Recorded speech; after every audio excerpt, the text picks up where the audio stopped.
오늘의 주요 뉴스입니다. 당정청이 긴급 재난지원금을 모든 국민에게 지급하기로 가닥을 잡았습니다. 소득이나 재산에 상관없이 4인 가족 기준으로 100만 원씩 지급될 것으로 보입니다. 코로나19 신규 확진자가 2달 만에 한 자릿수로 떨어졌습니다. 정부는 다음 달 5일까지는 사회적 거리두기를 유지하되 일부 제한을 완화하고 등교계약도 순차적으로 추진하기로 했습니다. 5월 6일부터는 일상생활 속에서 거리두기를 실천하는 생활 속 거리두기로 백화점과 서점, 번화가 같은 시내 곳곳에는 궂은 날씨에도 주말을 즐기려는 인파로 북적였습니다. 이 정도 나올지 몰랐어요. 조금 불안한데 트럼프 미국 대통령이 사회적 거리두기 완화 지침을 발표하자 플로리다 일부 해변이 재개장했습니다. 마스크도 쓰지 않는 수백 명의 인파가 몰리자 온라인에는 멍청이들이라며 비난이 폭주했습니다. 아파트 단지에서 40대 엄마가 운전하는 승합차에 8살 아들이 치여 숨지는 사고가 발생했습니다. 엄마가 두 커브길을 달리다 자전거를 타고 오던 아들을 미처 보지 못한 것으로 알려졌습니다. 총선에서 여당이 압승하면서 부동산 규제 완화 가능성이 낮아지자 강남 재건축 아파트를 중심으로 2, 3억 원 싼 급매물이 나오고 있습니다. 뉴스 시작합니다. 긴급 재난지원금을 누구에게, 언제, 어떻게, 얼마나 줄지 국민들의 관심이 쏠리고 있는데요. 당정청이 지금 이 문제를 논의하고 있습니다. 정부는 소득 하위 70%에게만 선별 지급하자는 뜻을 굽히지 않고 있지만 총선에서 180석 슈퍼 여당이 된 민주당은 전 국민 지급을 밀어붙이고 있는데요. 여당 안대로 관철될 가능성이 큽니다. 청와대 연결하겠습니다. 네, 김윤수 기자, 긴급재난지원금 국민들 관심이 큰데요. 결론이 어떻게 났습니까? 네, 지금부터 1시간 전인 저녁 6시 반쯤부터 서울 삼청동 총리공관에서 비공개 고위 당정청 협의가 진행 중입니다. 아직 결과가 나오진 않았지만 총선 민심을 앞세운 민주당의 요구를 정부가 거부하기 어려울 것이란 전망이 나옵니다.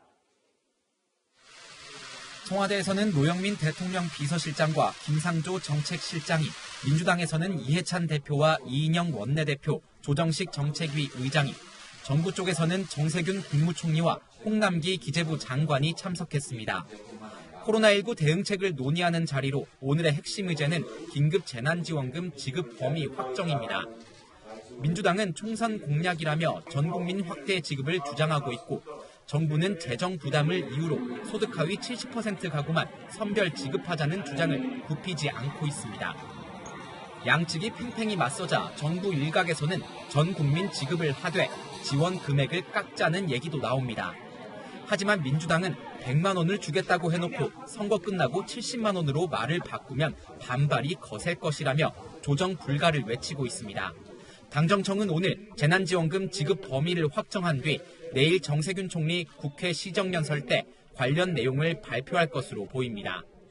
지금까지 청와대에서 채널A 뉴스 김윤수입니다. 네, 짚어볼 부분이 있습니다. 전 국민에게 준다는 표현을 쓰지만 정확히 얘기하면 4인 가구가 기준이고요. 가구당 100만 원까지 준다는 게 정확한 표현입니다. 민주당 안대로라면 3, 4조 원 정도가 필요한데 이건 또 어떻게 충당할 수 있을까요? 김철중 기자가 하나하나 알려드리겠습니다. 민주당은 최대한 빨리 긴급재난지원금을 지급할 계획입니다. 전 국민에게 지급하는 등 선거 기간 중 국민들께 드린 약속도 최대한 신속하게 실행을 하도록 해야 합니다. 원포인트 국회를 열어 이달 중 추경안을 처리하고 다음 달 지급하겠다는 겁니다. 대상은 지역이나 소득, 계층 구분 없이 모든 국민으로 1인 가구는 40만 원, 4인 가구 이상은 100만 원씩 지급할 계획입니다. 여기에는 모두 13조 원이 들 것으로 추산됩니다. 하지만 민주당은 소득 하위 70% 지급에 맞춰 정부가 제출한 추경안에서 3, 4조 원만 더하면 100% 지급이 가능하다는 입장입니다. 추가로 필요한 3, 4조 원은 국채, 즉 빚을 내 충당할 계획입니다. 국채 발행 등 여러 가지 방안들을 다 종합적으로 감안을 하면서 우리 재정 건전성을 크게 훼손하지 않는 범위 내에서 아마 논의될 수 있지 않을까 이렇게 생각을 합니다.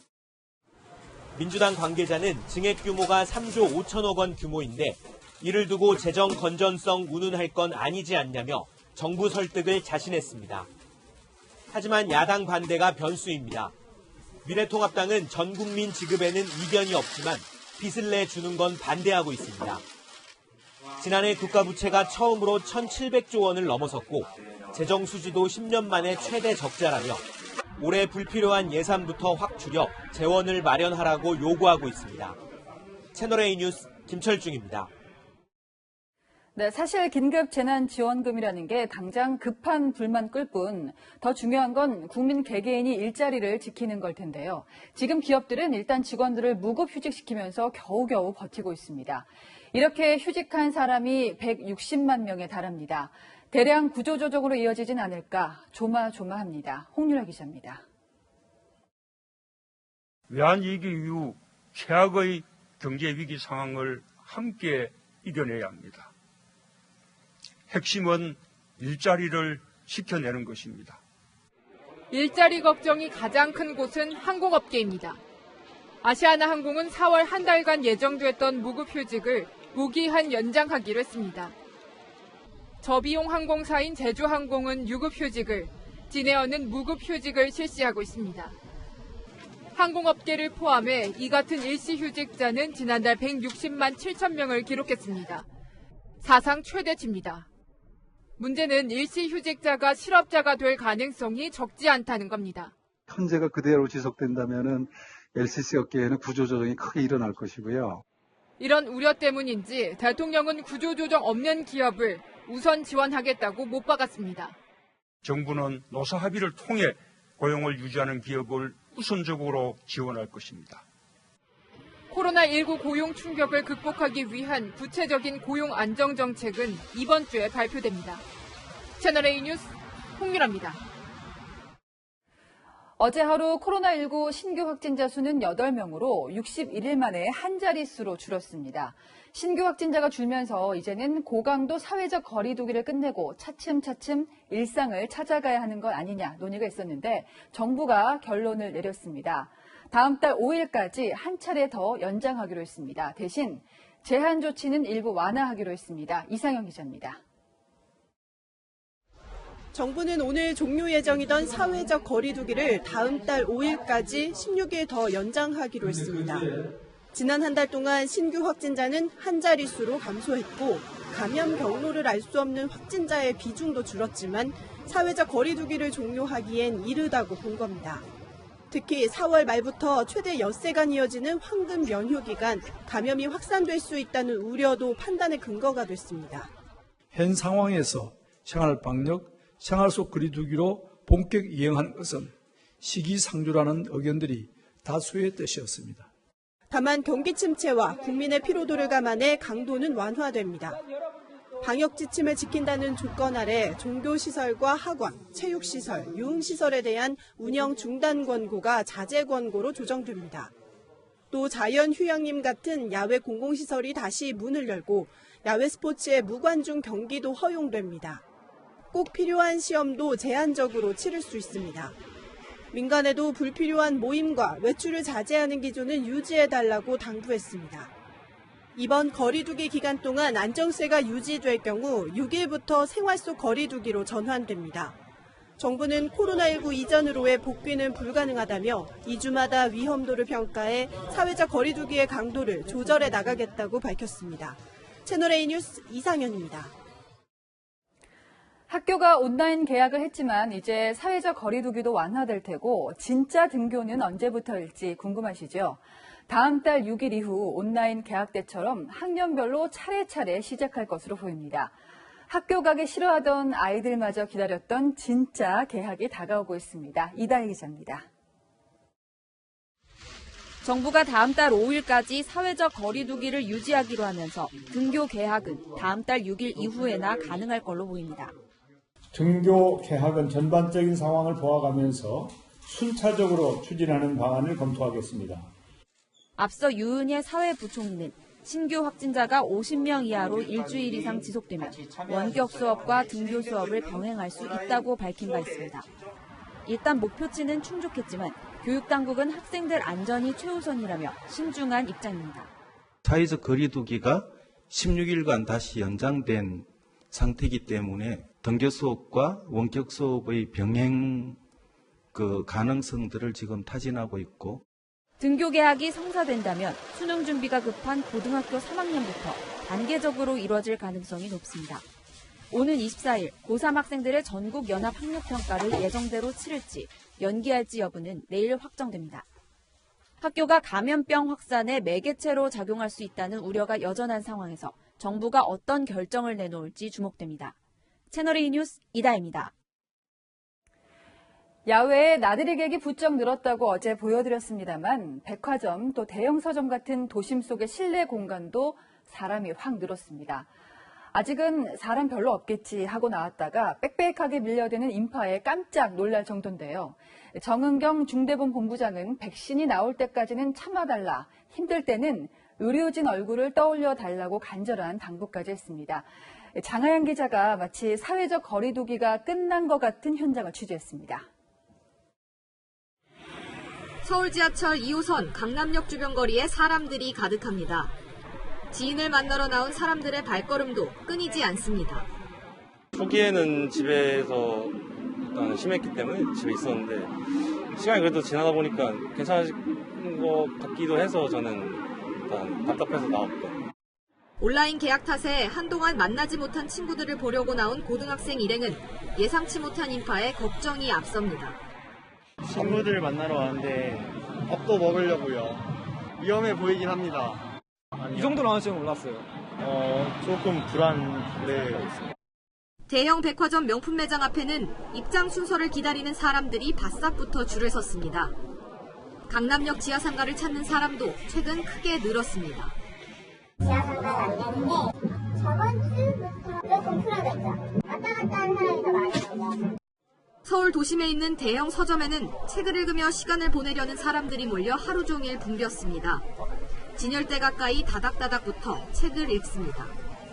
한 대형 호텔은 코로나19 확산으로 하루 예약 건수가 3건 정도로 줄었다가 최근 하루 120건으로 늘었습니다. 갑자기 많이 예약이 폭증해서 정말 좀 골병들 것 같지만 경계심이 느슨해지면서 다시 코로나19 감염 확산으로 이어질 수 있다는 우려가 나옵니다. 채널A 뉴스 장하연입니다.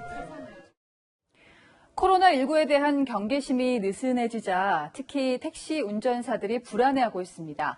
사람 많은 버스나 지하철에 비해서 마스크를 벗는 승객들이 많아서인데 좁고 밀폐된 곳에서 전염될 확률이 더 높은 만큼 아직은 서로 조심하고 배려해야 할 때입니다. 신선미 기자입니다. 승강장에 줄지어 서 있는 택시들. 승객들이 하나둘씩 택시에 오릅니다. 몇몇 승객들은 마스크를 아예 쓰지 않거나 목에 살짝 걸치고 있습니다. 승객분들 중에 마스크 벗고 타신 분들도 계세요? 조금 있어요. 그냥 뭐 부글부글하다 생각해요. 이래요. 걸리면 걸리는 거고. 많은 사람들이 동시에 이용하는 버스나 지하철에선 대부분 마스크를 쓰고 있지만 개인적으로 이용하는 택시에선 상대적으로 마스크를 착용하지 않는 경우가 적지 않습니다. 택시의 경우 좁고 밀폐된 공간에서 기사와 승객이 밀접하게 접촉해 운행하는 만큼 마스크 착용이 더욱 중요합니다. 하지만 기사들은 승객들에게 마스크 착용을 권하기 쉽지 않습니다.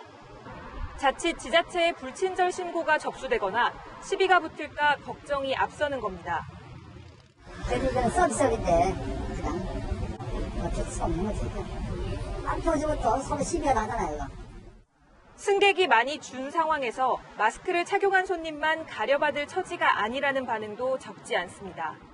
젊은 사람들이 밤에 마스크 안 하고 타요. 확진자인지 아닌지도 모르는 거고.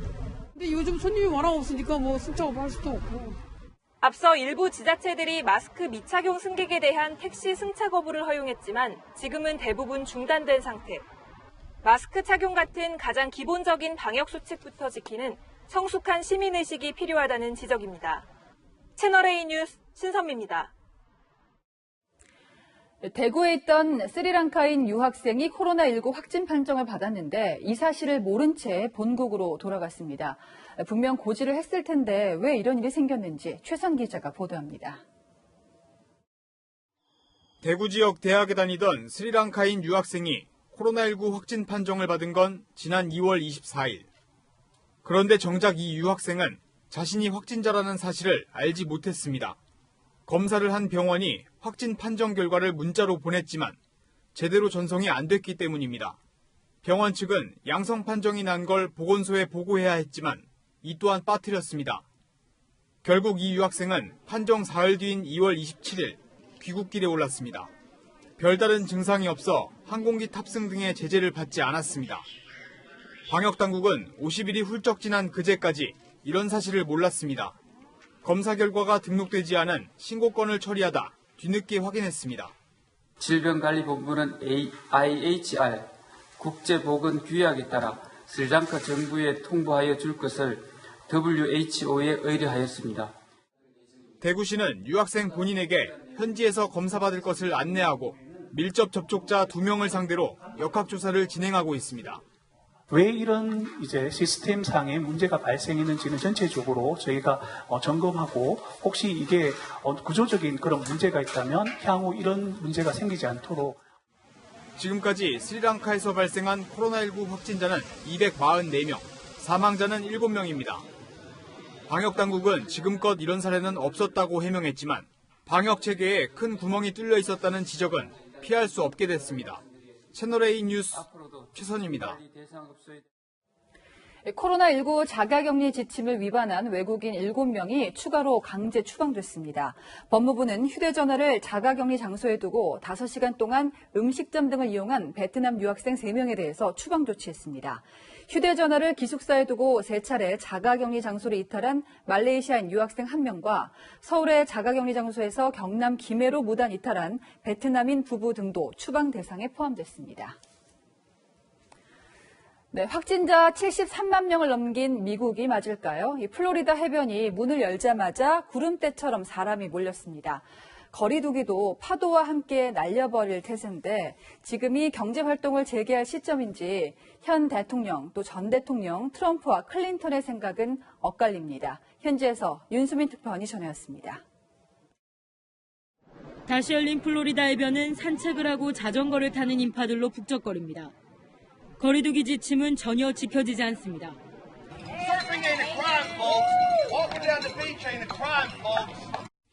SNS에는 플로리다 멍청이들이란 비난이 등장했고 감염 확산에 대한 우려가 쏟아졌습니다. We can't get back to normal until we've got control of this virus and we can keep it under control. 반대로 미국 전역에선 경제 정상화를 요구하는 시위도 빗발치고 있습니다. We want to work! Open our states! We want to work! 시기상조라는 우려 속에서도 트럼프 대통령은 3단계 경제 정상화 방안을 차질 없이 추진하겠다고 강조했습니다. 코로나19 확산의 책임은 전임 정부에 있다고도 주장했습니다. President Obama left us no ammunition, okay? And he left us virtually no medical and ventilators. 미국 내 감염자는 73만 명을 넘긴 가운데 전 세계 유명 가수들은 환자들을 위해 헌신하는 의료진들을 향한 온라인 격려 공연에 나섰습니다. Just like every child, just like every child, need to find a place. Guide us with your grace.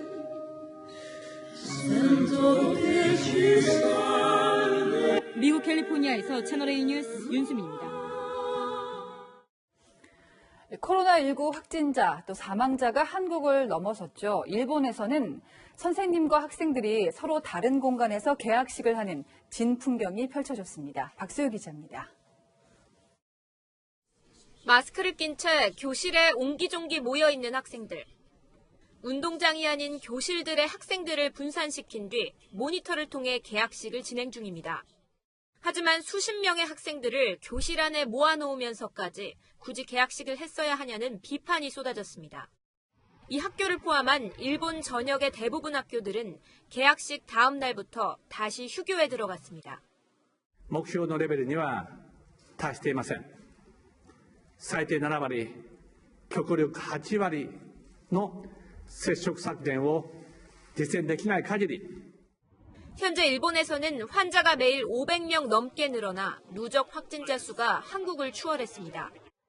외출 자제령으로 먹고 살 길이 막막해진 사람들은 정부를 향한 상투도 쏟아내고 있습니다. 心配もありますけど、今は生活ができなくなって食べ物が買えなくなる。 현지 언론사들의 여론조사에서 아베 내각에 대한 지지율은 일제히 하락했습니다. 3連休前、3月の3連休前に決断しておけば、もうちょっと早く収束したんじゃないかなっていうふうに思っています。 게놈 의료 분야 세계 1인자로 꼽히는 나카무라 유스케 교수는 일본 의료 체계 붕괴가 이미 벌어지고 있다고 우려했습니다. 채널A 뉴스 박수입니다. 네, 요즘 얼굴 보고 회의나 강의하기가 어렵다 보니까 줌이라는 애플리케이션이 뜨고 있습니다. 스마트폰만 있으면 서로 얼굴을 보면서 얘기를 할 수가 있는데요. 하지만 이 줌을 절대 쓰지 말라는 방침을 세운 국가가 꽤 많습니다. 왜 그럴까요? 성일환 기자가 보도합니다. 전 세계 주요 정상들이 참여하는 G7 회의부터 국가안보회의까지 중국의 교육 현장 등 세계 각국에서 화상회의와 수업이 이루어지고 있습니다. 感觉在家里学习的话，其实学习效率是会有提高，因为我们不需要在比如说课前你再来回奔波这个样子。 이런 화상회의나 수업을 할 수 있는 플랫폼 중 한국에서도 유명한 것이 바로 이 중국계가 설립한 줌이라는 서비스인데요. 이렇게 접속 링크만 공유하면 쉽게 참여할 수 있어서 코로나19 이후 가입자가 크게 늘었습니다. 그런데 줌으로 주고받는 데이터가 중국에 있는 서버로 넘어갈 수 있다고 한 보안업체가 폭로했습니다. 중국 기업이 취득한 정보는 중국 정부가 정보 공개를 요구하면 공개해야 합니다. 회의 내용이 그 줌 서버에 자동 저장되고 그러기 때문에 트래픽이 중국 쪽 서버를 거치고 이렇게 하니까 중국의 회의 내용이 그대로 넘어가는 거예요. 공공기관과 학교를 중심으로 줌 금지령을 내리는 나라들이 속출하고 있습니다. Zoom has not been assessed by the Canadian Centre for Cybersecurity. It has not been approved by any government discussions that require secure communications. 제3자가 회의에 난입해 폭력물을 투척하거나 해킹하는 일도 속출하고 있습니다. 줌은 보안 문제를 개선하고 있다고 강조했습니다. We need to take a step back, focus on privacy and security. We want Zoom to be the privacy security first. 그러나 중국 정부와의 연계성과 맞물려 개인정보 유출에 대한 우려는 사그라들지 않고 있습니다. 채널A 뉴스 성혜란입니다. 네, 코로나19 확산을 막기 위해서 유럽과 인도, 남미 일부 국가들은 사람들을 돌아다니지 못하게 하는 이동 제한령을 시행했죠. 사람들이 거리를 비우자 양, 사슴, 퓨마, 숲에 살던 동물들이 사람이 있던 자리를 채우고 있습니다. 이유림 기자가 보여드립니다. 잉글랜드 랭커셔 지역의 한 놀이터. 알록달록한 손잡이가 달린 놀이기구 위에 흰색 양 2마리가 뛰어다니고 있습니다. There are goats everywhere. They're about 2 meters apart. 주택가 한복판에는 염소떼가 나타났습니다. 세느강변에 주로 머물던 오리들이 파리 중심가로 진출했고 사슴 2마리가 골목을 지나다니는 풍경도 포착됐습니다. 이주 노동자들로 북적이던 인도 뉴델리에선 봉쇄령 이후 인적이 뜸해지자 도심에는 원숭이와 소들이 어슬렁거립니다. 먹을 것을 찾아 헤매는 개와 고양이들은 어렵지 않게 볼 수 있습니다. Stray dogs depend on restaurants for food. They eat the leftover food. Because of the lockdown, all the restaurants, as you know, are closed. 희귀 동물이 포착되기도 합니다. 칠레 산티에고에서는 산에서 내려온 야생 퓨마 한 마리가 도심을 활보하는 모습이 포착됐습니다. 아르헨티나 항구 인근 거리에는 바다 사자들이 올라왔습니다. clima vemos que tiene mucho que ver el tema de la cuarentena, que al no haber personas transitando, entonces el lobo marino se aventura a caminar un poco más. 프랑스 마르세유 앞바다에서는 희귀 동물인 긴 수염고래 한 쌍이 나타나기도 했습니다. L'absence de l'activité humaine fait que les baleines sont beaucoup plus sereines, tranquilles et en confiance pour pouvoir retrouver leur terrain de jeu. 코로나19로 인간의 활동이 줄면서 공기 오염이 줄고 수질이 개선되는 등 환경 정화도 일어나고 있다고 외신들은 전했습니다. 채널A 뉴스 이유림입니다. 한 여성이 아파트 단지 안에서 차를 몰다가 어린이를 치어 숨지게 했는데 자신의 아들이었습니다. 이보다 가혹한 운명이 있을까요?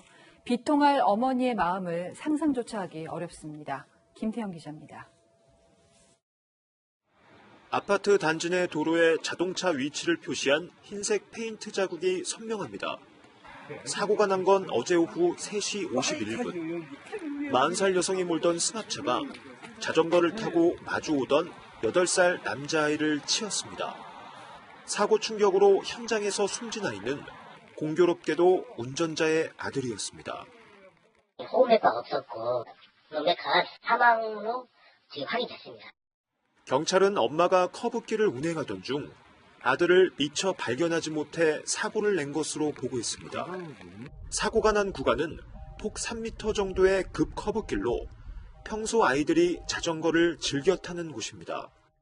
애들이 많이 움직이니까 어린애들 굉장히 여기를 많이 특히 사고 당시엔 도로변을 따라 차량들이 일렬로 주차돼 있었습니다.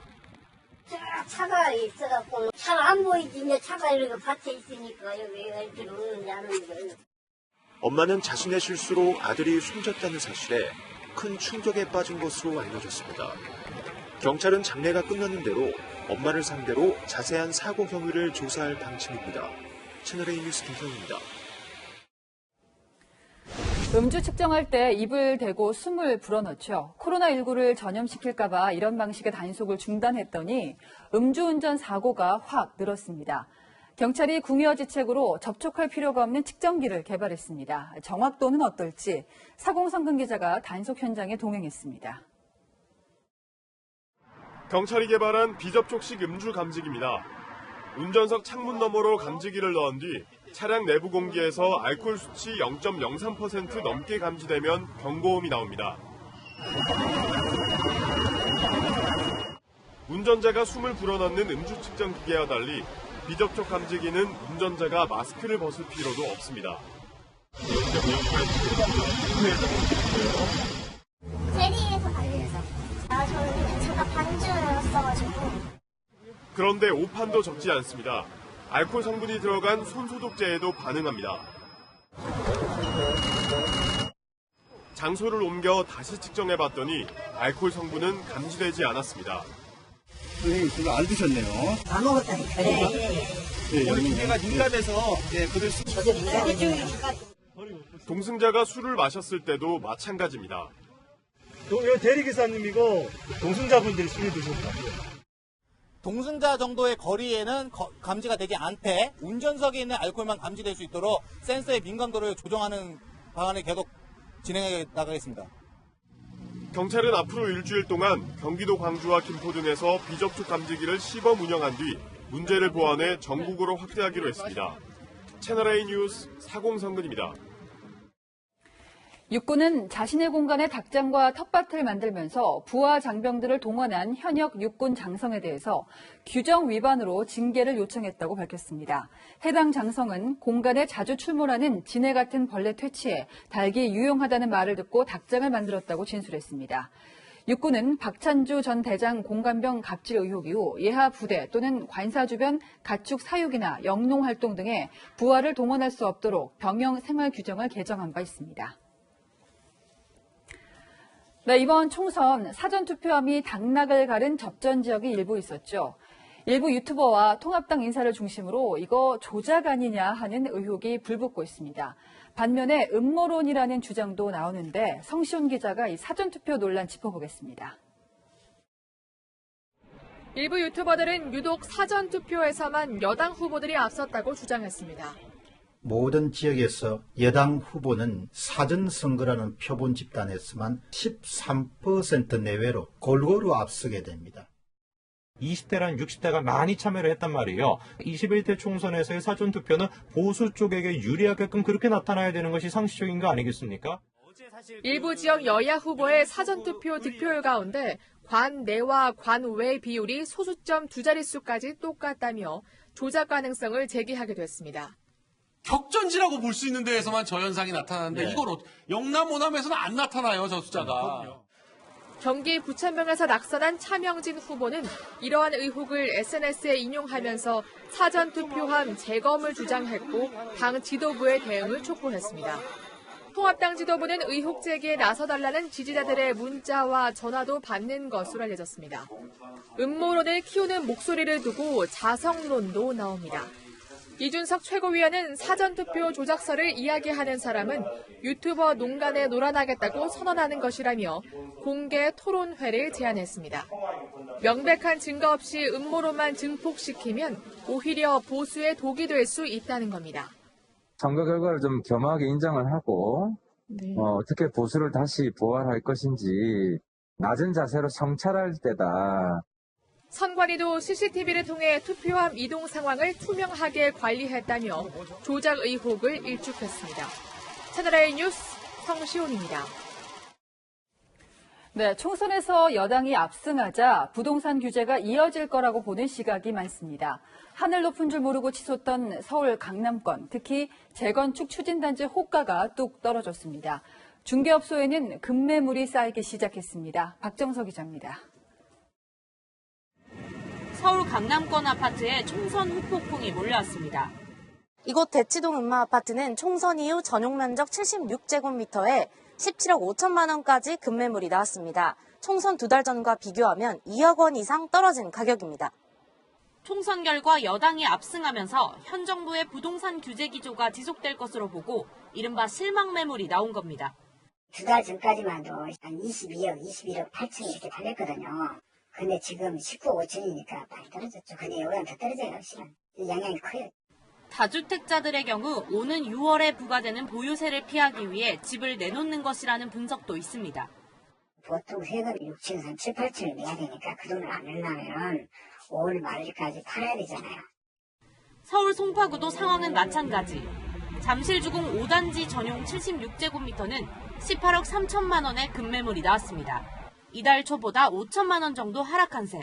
3일 정도 됐는데요. 조금 더 싸게 해드릴 수 있어요. 전문가들은 재건축에 대한 기대 심리가 꺾인 것도 원인으로 분석합니다.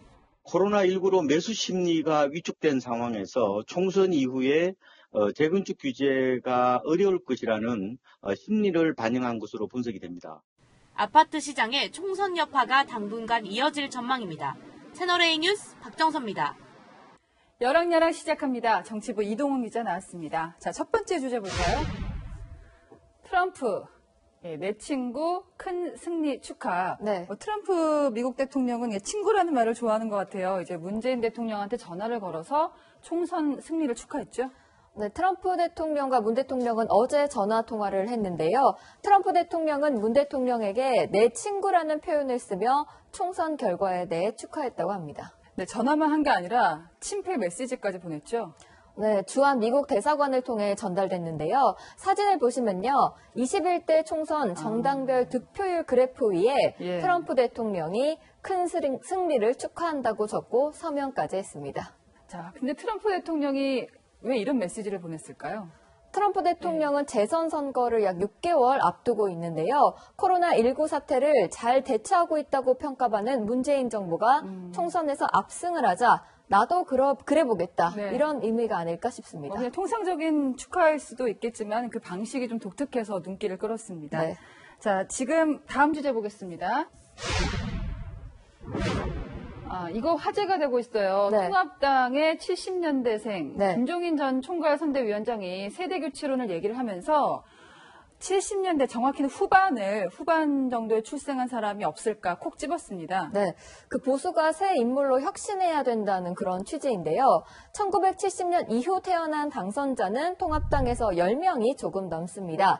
이 가운데 이름이 알려진 인물은 김웅, 배현진, 김은혜 당선자 정도인데요. 네. 이 세 사람도 모두 정치 신인이라 당장 지도자급으로 전면에 나설 정도는 아닙니다. 네, 그만큼 지금 통합당에 젊은 사람이 귀하다는 뜻일 것 같아요. 낙선을 워낙에 많이 했기 때문에. 네. 자, 우리나라는 근데요, 청년 정치를 말로만 내세우고 선거 때 반짝 간판용으로 내세우는 경향이 좀 있어요. 좀 어릴 때부터 정당 경험을 하고 정치 경험을 쌓았다는 청년 정치인은 여야 통틀어서 거의 보이지 않는 것 같습니다. 네. 자, 그런데 중요한 것은 김종인 전 위원장이 지금 이런 얘기를 하고 있는데 실제로 통합당을 이끌어 나갈 수 있을 것인가잖아요. 네, 심재철 당대표 권한대행이 김종인 전 위원장을 만나서 당을 이끌어달라고 제안했는데요. 당 일각에서 김종인 비토론이 나오고 있습니다. 선거 참패에 대한 일말의 책임이 있는 분이고 외부인에게 당 운영을 맡기고 또 당의 미래를 맡기려는 이 나약하고 줏대 없는 정당에게 어떻게 국민이 믿음을 줄 수 있겠습니까? 자, 김태흠 의원이 이번에 3선에 성공을 했습니다. 일단 외부인이라서 반대한다는 네. 입장인데요.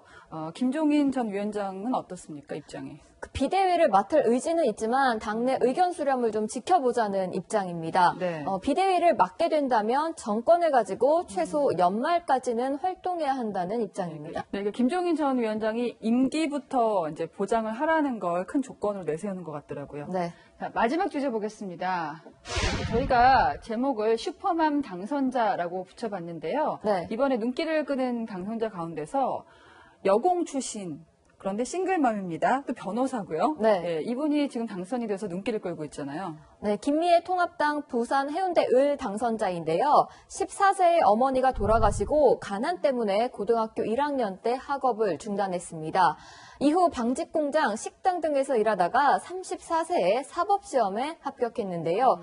김미애 당선자는 인권 변호사로 활동하면서 아이 2명을 입양해서 혼자 키웠습니다. 학교 다닐 버스비가 없어서 차비만 들고 살기 위해 찾아온 곳입니다. 일하지 않으면 먹을 것도 없고 잠잘 곳도 없는 그 17살이 저곳 태광산업에 들어가서 3교대 방직 공장을 다녔고 진짜 요즘에 개천에서 난 용을 보기가 쉽지 않잖아요. 네. 통합당에서 이런 당선자가 나와서 상당히 스토리만큼은 감동적이었습니다. 그렇습니다. 민주당에도 슈퍼맘 당선자가 있어요? 네, 이모경 경기 광명갑 당선자입니다. 전 서울시청 여자 핸드볼팀 감독인데요. 영화 우리 생애 최고의 순간 주인공의 실제 모델이기도 합니다. 결혼과 출산 후 8년 만에 다시 선 2004년 아테네 올림픽에서 편파 판정을 극복하고 은메달을 딴 것으로 유명합니다. 나 포기 안 할 거거든. 나 끝까지 낼 거니까. 당신도 포기하지 마. 딸 아이를 하나 키우면서 제가 아픈 것보다 더 마음이 아픈 게 우리 딸 아이가 아플 때, 우리 딸 아이가 힘들어할 때 너무 마음이 아프더라고요. 저도 맘이거든요. 네. 슈퍼맘들의 활약을 보니까 좀 기대도 많이 되고 또 국회에서 더 많은 성과를 내기를 기대하겠습니다. 지금까지 여랑여랑이었습니다. 네, 이름만 들러도 설레는 축구의 전설들이 코로나19와 싸우는 의료진들에게 찬사를 보냈습니다. 오랜만에 박지성 선수의 반가운 얼굴도 볼 수가 있었는데요. 염정원 기자가 소개합니다. 정적 속에서 박수를 치는 베컴. 뒤이어 호나우두부터 박지성, 지단, 펠레, 마라도나까지 세계 축구의 전설들이 등장해 말없이 박수를 칩니다. 코로나19와 사투를 벌여온 전 세계 의료진을 향해 최고의 찬사를 보낸 겁니다. 쪽잠을 자며 생명을 살리려고 노력하는 의료진을 위해 피파가 제작한 영상입니다. 햄덩어리를 꺼내 접시에 쌓는 사람들. 햄의 양은 900g으로 고깃집 기준으로 보자면 약 5인분입니다. 코로나19 자가격리 속 빨리 먹기 대회가 온라인으로 열린 겁니다. 3, 2, 1, GO! 시작과 함께 햄을 입에 구겨 넣듯 먹는 참가자들. 1위는 51초를 기록한 기디온 오즈에게 돌아갔습니다. 오지는 20분 만에 10,000칼로리가 넘는 칠리치즈 프라이와 성인 팔뚝만한 브리또를 3분 25초 만에 먹어치우는 푸드파이터로 유명합니다.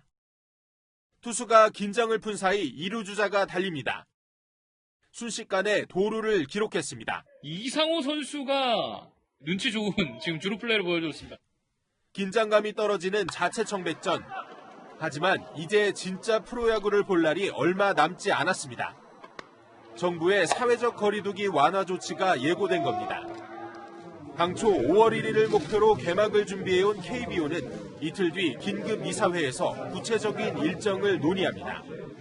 프로축구도 이번 주 예정 없던 대표자 회의를 소집할 것으로 보입니다. 채널A 뉴스 염정원입니다. 봄비가 내려 곡식을 기름지게 한다는 절기상 보고인 오늘 전국에 비가 내리고 있습니다. 오늘 밤사이에 경상 해안에는 시간당 10에서 20mm의 강한 비가 내리겠는데요. 앞으로 경상 해안에는 최고 50mm, 영동과 영남에 최고 30, 그 밖의 지역은 5mm 안팎이 더 오겠습니다.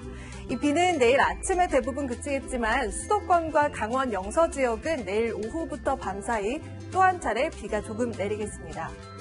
비가 내린 뒤 북서쪽에서 찬 공기가 내려오면서 이번 한 주는 갈수록 기온이 떨어지겠습니다. 내일 서울의 아침 기온이 9도로 오늘보다 2도가량 내려가겠고요. 낮 기온은 오늘과 비슷하겠습니다. 수요일에는 서울의 낮 기온이 11도까지 떨어지면서 쌀쌀해지겠습니다. 내일 충청과 호남 지역은 안개에 주의하셔야겠습니다. 아침에 광주 8도, 대구 9도에서 출발하겠고요. 낮 기온은 광주 18도, 대구 21도까지 오르겠습니다. 내일 비구름이 물러간 뒤로는 당분간 맑은 날씨가 이어지겠고요. 공기도 깨끗하겠습니다. 날씨였습니다.